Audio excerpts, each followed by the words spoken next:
Everyone, welcome to my channel.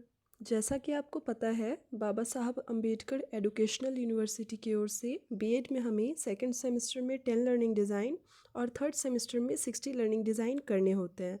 तो दोस्तों, 60 learning design का ये मेरा 6 नंबर लर्निंग डिज़ाइन है, जो कि मैंने वेस्ट बंगाल बोर्ड के क्लास 10 के बुक ब्लिस से कवर किया है। तो आइए देखते हैं learning design number 6। Same format है दोस्तों। नेम ऑफ द स्कूल, जिस स्कूल में आप इंटर्नशिप करा रहे हैं उस स्कूल का नाम, class, duration, date, name of the trainee teacher, यहाँ आपका अपना नाम जाएगा। उसके बाद सब्जेक्ट, लेसन यूनिट, यहाँ लेसन यूनिट चैप्टर का नाम, सब यूनिट 4।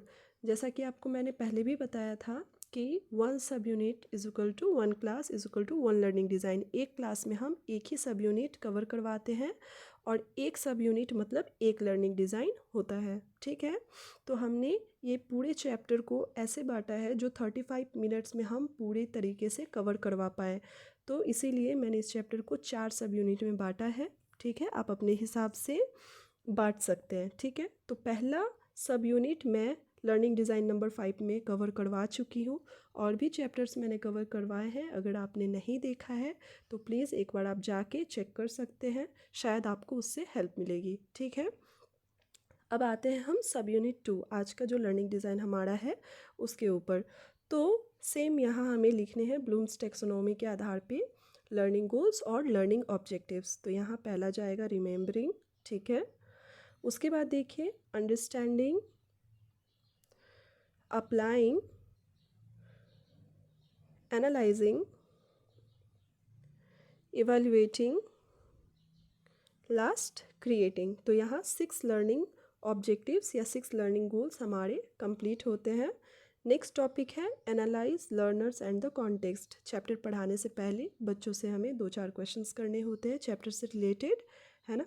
तो मैंने यहाँ 2 क्वेश्चंस लिखे हैं, आप चाहो तो 3-4 क्वेश्चंस लिख सकते हैं। ठीक है, नेक्स्ट आइए develop and select learning materials. यहाँ जो भी लर्निंग मटेरियल्स हम यूज़ करेंगे पढ़ाने के दौरान वो हमें यहाँ कवर करवाने हैं। ठीक है, मेंशन करने हैं।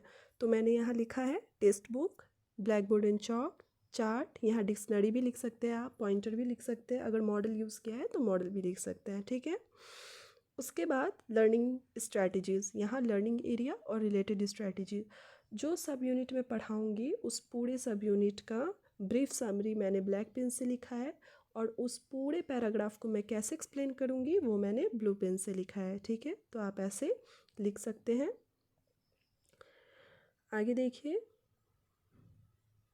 Use of dictionary. ठीक है, यूज़ ऑफ ब्लैक बोर्ड, यहाँ पे जो डिफ़िकल्ट वर्ड्स हैं उनके मीनिंग्स लिखने हैं। यूज़ ऑफ इंस्ट्रक्शनल मटेरियल, यहाँ मैंने चार्ट यूज़ किया था तो मैंने यहाँ चार्ट का इमेज लगाया है। आप अगर मॉडल यूज़ करेंगे तो मॉडल लिखेंगे। ठीक है, यहाँ पे silent reading by the students ये लिखना है।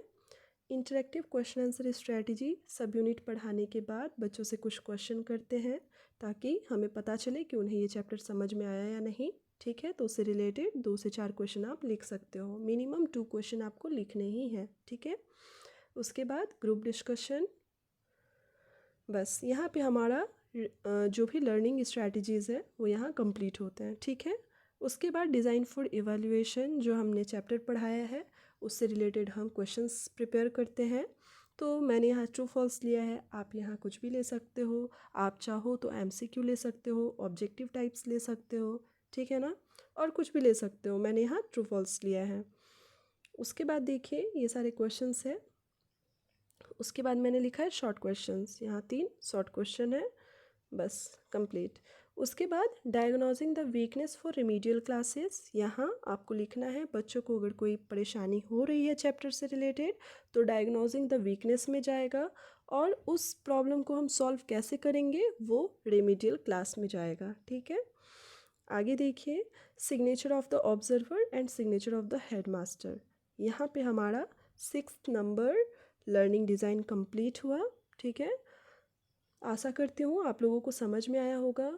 कोई भी अगर आपको डाउट हो रहा है तो आप कमेंट बॉक्स पे लिख सकते हैं, मैं कोशिश करूँगी उसको सॉल्व करके आपको उसका सॉल्यूशन दूँ। ठीक है, और अगर आपको चैनल से थोड़ा भी हेल्प मिल रहा है तो प्लीज़ लाइक और सब्सक्राइब कर दीजिएगा। Thanks for watching.